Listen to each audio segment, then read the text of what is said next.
The Rake. During the summer of 2003, events in the northeastern United States involving a strange, human-like creature sparked brief local media interest before an apparent blackout was enacted. Little or no information was left intact, as most online and written accounts of the creature were mysteriously destroyed. Primarily focused in rural New York State, self-proclaimed witnesses told stories of their encounters with a creature of unknown origin. Emotions ranged from extremely traumatic levels of fright and discomfort to an almost childlike sense of playfulness and curiosity.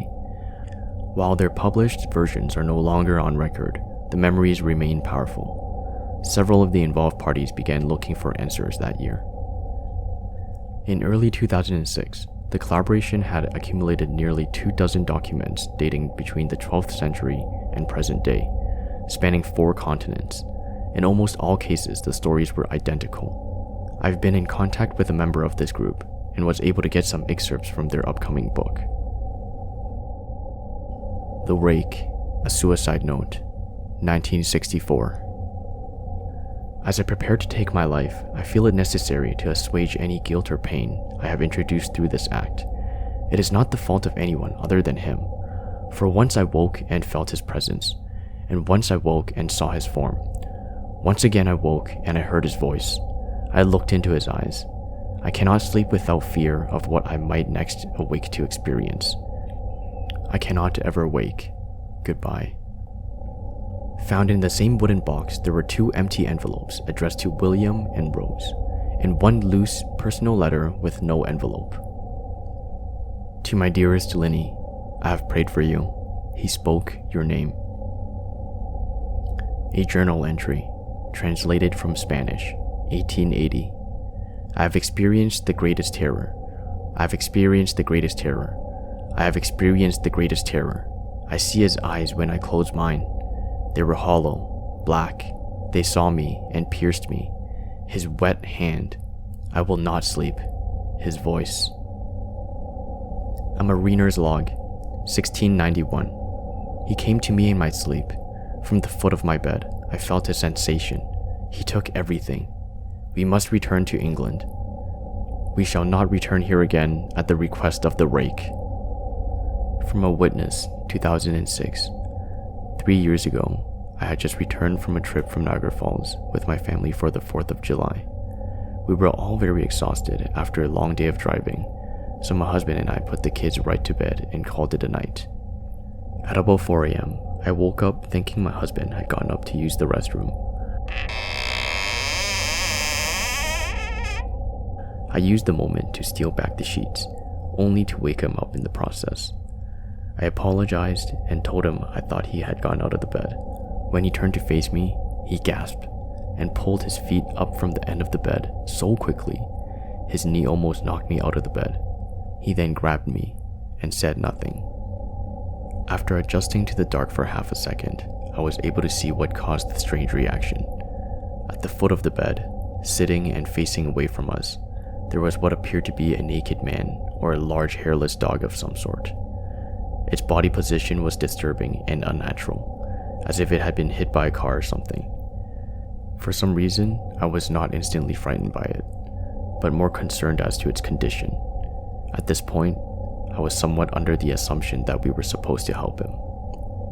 My husband was peering over his arm and knee, tucked into a fetal position, occasionally glancing at me before returning to the creature. In a flurry of motion, the creature scrambled around the side of the bed, and then crawled quickly in a flailing sort of motion right under the bed, until it was less than a foot from my husband's face.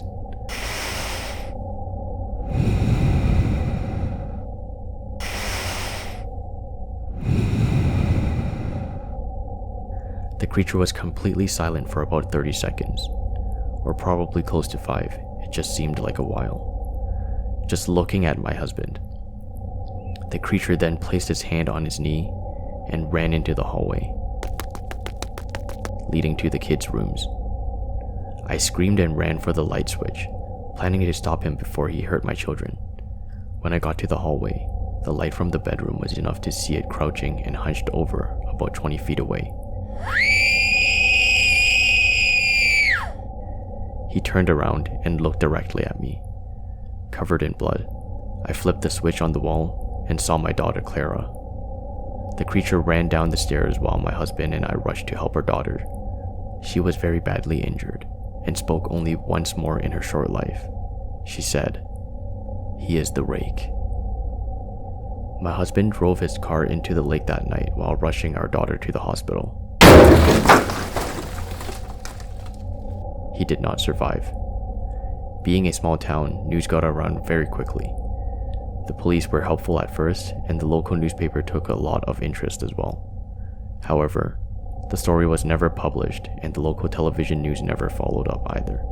For several months, my son Justin and I stayed in a hotel near my parents' house.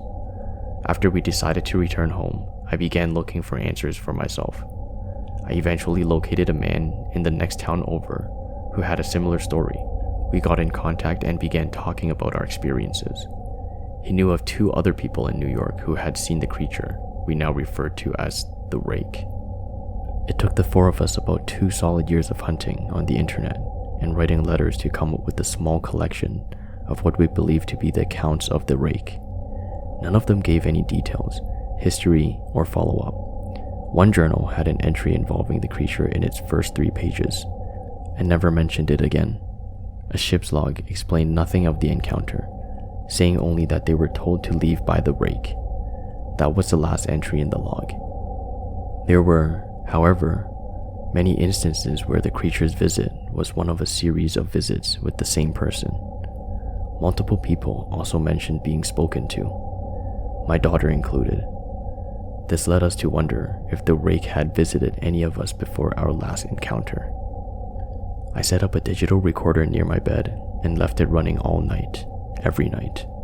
For 2 weeks, I would tediously scan through the sounds of me rolling around in my bed each day when I woke up. By the end of the second week, I was quite used to the occasional sound of sleep while blurring through the recording at 8 times the normal speed. This still took almost an hour every day. On the first day of the 3rd week, I thought I heard something different. What I found was a shrill voice.